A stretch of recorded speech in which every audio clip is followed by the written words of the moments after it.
حي على الفلاح.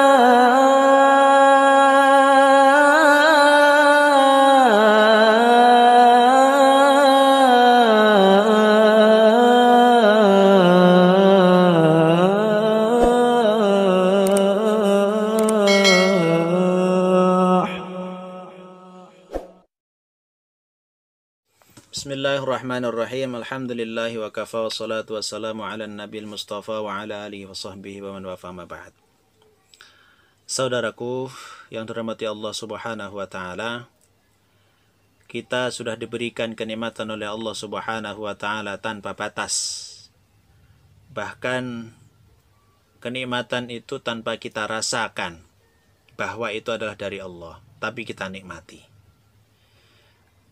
tanpa kita sadari bahwa itu sebetulnya kenikmatan, padahal itu adalah kenikmatan yang luar biasa. Maka kewajiban kita adalah bersyukur kepada Allah. Bersyukurnya hamba kepada Robnya itu harusnya tanpa syarat, mutlak gitu. Maksudnya adalah kita ini memang harus selalu bersyukur karena apapun yang kita lakukan, kita mampu ini juga karena Allah. Bahkan kita bisa makan karena Allah, kita bisa hidup ini karena Allah, semuanya karena Allah. Dan kita ini tidak mampu mensyukuri seluruh kenikmatan yang sudah Allah berikan. Artinya kita ini memang tidak akan pernah mampu mensyukuri semua kenikmatan yang sudah Allah berikan.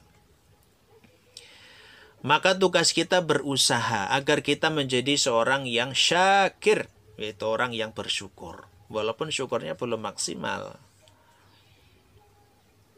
Dan Allah sudah menjanjikan, siapa yang bersyukur, justru Allah akan berikan kebaikan-kebaikan setelahnya.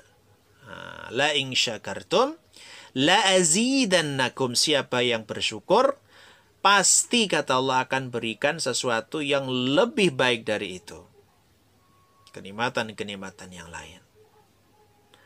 Powernya Alhamdulillah, Masya Allah.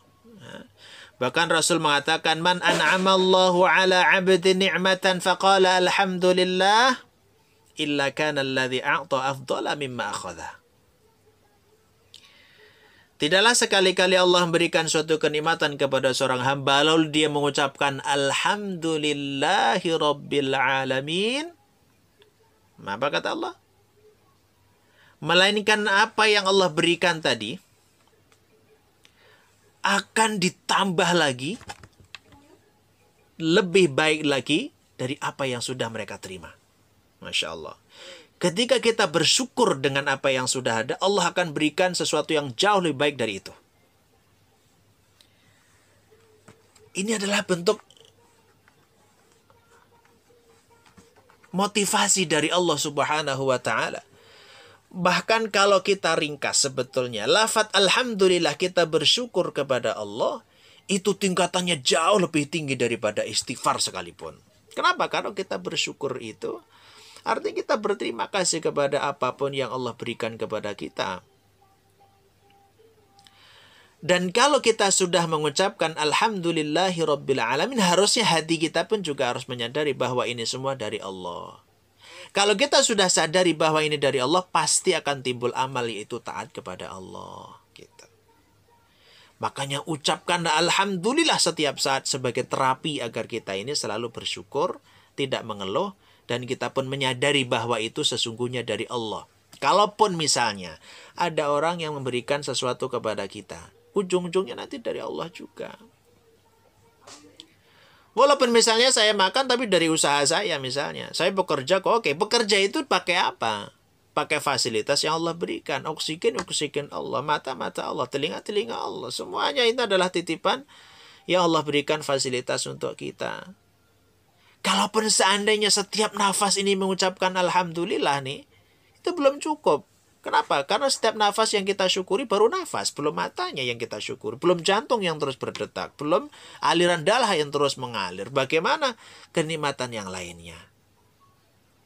Maka terapi kita adalah ucapkanlah apapun yang terjadi, itulah yang terbaik untuk kita dan selalu ucapkan alhamdulillahirabbil alamin.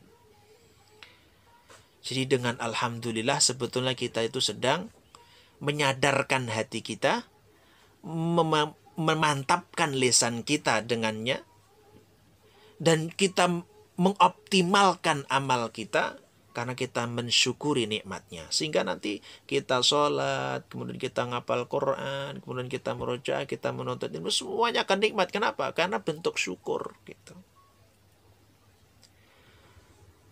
Dan Allah sudah menjanjikan ini, artinya dibalik dari lawan dari syukur itu juga pasti ada ancaman. Maka wala in kafartum inna adzabi lasyadid. Kita itu tidak akan pernah mampu mensyukuri seluruh nikmat, tapi yang penting kita sudah berusaha untuk selalu mengucapkan alhamdulillah, meyakini itu dari Allah, agar kita termasuk bagi orang yang kufur nikmat sehingga diancam oleh azab Allah Subhanahu wa taala. Mulai dari sekarang ucapkanlah alhamdulillahirabbil alamin setiap saat, setiap waktu, apapun yang terjadi. Karena kita adalah manusia makhluk yang tidak pernah tahu apa yang sesungguhnya di balik kejadian itu. Apapun yang terjadi, alhamdulillahirabbil alamin. Alhamdulillah, alhamdulillah, dan alhamdulillah. Assalamualaikum.